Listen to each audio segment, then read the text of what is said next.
Hola hermanos, buenas noches. Es un privilegio y un placer estar nuevamente aquí con ustedes. El día de hoy a mí me tocó compartir acerca de la carta a los Efesios en el capítulo 5. Y bueno, hemos estado leyendo esta carta a lo largo de la semana. Y en el capítulo 5 dice, andad como hijos de luz. Y yo me preguntaba, ¿cómo anda un hijo de luz?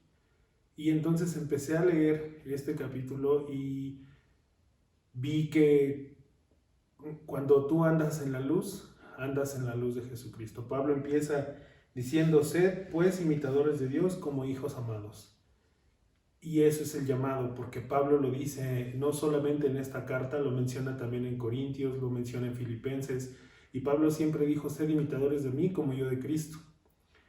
El imitar a Cristo es algo difícil, pero no es tan difícil cuando sabes cuál es tu identidad. Y creo que este capítulo 5 trata acerca de la identidad que Cristo nos ha dado, porque se trata de cómo nos ve Cristo, no de lo que vamos a hacer ni de lo que seremos, sino se trata de lo que ya somos.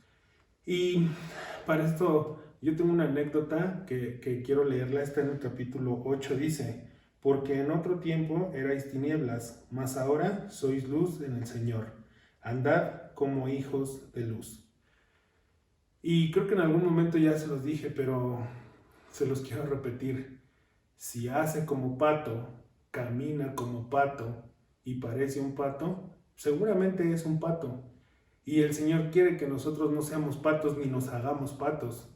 Quiere que seamos hijos de luz. Y esto solo va a ser en la medida en la que nosotros aprendamos a saber cuál es nuestra nueva identidad en Cristo. Y al principio de este capítulo nos narra muchas cosas de las que ya no debemos de participar, nos narra muchas cosas de las que ya no debemos de ser ni hacer porque somos hijos de luz. Sin embargo, más que ver esto como algo prohibitivo, tendríamos que verlo como lo que Dios quiere que hagamos. Es decir, si no quiere que hables con truanería, si no quiere que digas cosas malas, pues entonces se trata de hacer lo contrario, porque no es nada más el dejar de hacer, sino es empezar a hacer, porque eso es lo que Dios hizo. Cuando Dios vino, Él empezó a hacer, Él marcó una diferencia y Dios quiere que nosotros marquemos una diferencia en nuestra vida. Y esa es la primera parte de lo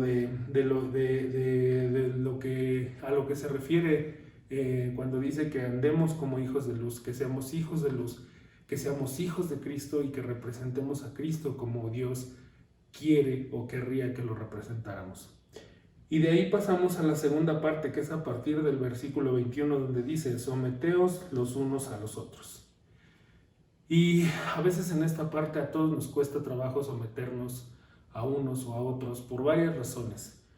Porque siempre el cambio, la resistencia y a lo mejor puedes decir, pero yo por qué me voy a someter a este o a aquel si él es peor que yo o porque, no sé, hay muchas cosas, muchos pretextos, pero lo primero que tenemos que saber es que nosotros como hijos de Dios tenemos que aprender a honrar a las autoridades.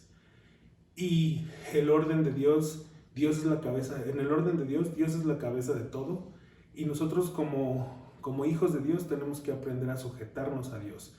Entonces empieza diciendo que en el versículo 22, las casadas estén sujetas a sus propios maridos como al Señor, porque el marido es cabeza de la mujer, así como Cristo es cabeza de la iglesia, la cual es su cuerpo y Él es su Salvador. Y muchas veces en este versículo siempre los hombres lo usamos, ¿no? Y decimos, hey mujeres, sujétense a nosotros. Y las mujeres siempre dicen, oponen una cierta resistencia, pero primero que nada, y este es un llamado para mis hermanos varones, hermanos, si tú quieres que tu esposa se sujete a ti, primero te tienes que sujetar a Cristo, porque Cristo es la autoridad máxima. Y en la medida en la que tú aprendas a sujetarte a Cristo, tu esposa se va a sujetar a ti. Y es una cadena. Si tu esposa se sujeta a ti, tus hijos se sujetan a ti. porque se trata de honrar a Dios con nuestras acciones, sí con nuestra oración, pero también una cosa va de la mano con la otra. Necesitamos aprender a honrar a la autoridad para que seamos honrados, porque Dios no es deudor de nadie y Dios honra a los que le honran. Y porque también Dios quiere que sepamos la verdad y la verdad nos va a hacer libres, libres de yugos, libres de ataduras. Y aquí en este versículo dice, en este capítulo dice en el versículo 29, porque nadie aborreció jamás a su propia carne, sino que la sustenta y la cuida, así como Cristo a la iglesia. Nosotros estamos llamados a cuidar a nuestras esposas y ya lo habíamos leído con anterioridad, lo hemos leído, la palabra de Dios dice que tenemos que amar a nuestras esposas y tenemos que honrarlas para que nuestras oraciones no tengan estorbo. Entonces, ese es un llamado a tener una nueva identidad en Cristo, a saber qué es lo que tenemos que hacer, aprender a honrar a las autoridades, sujetarnos a Dios. Y es en esa medida en la que Dios nos va a honrar de muchas maneras.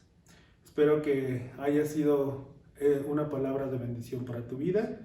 Gracias, les extrañamos y les amamos. En el nombre de Jesús, amén.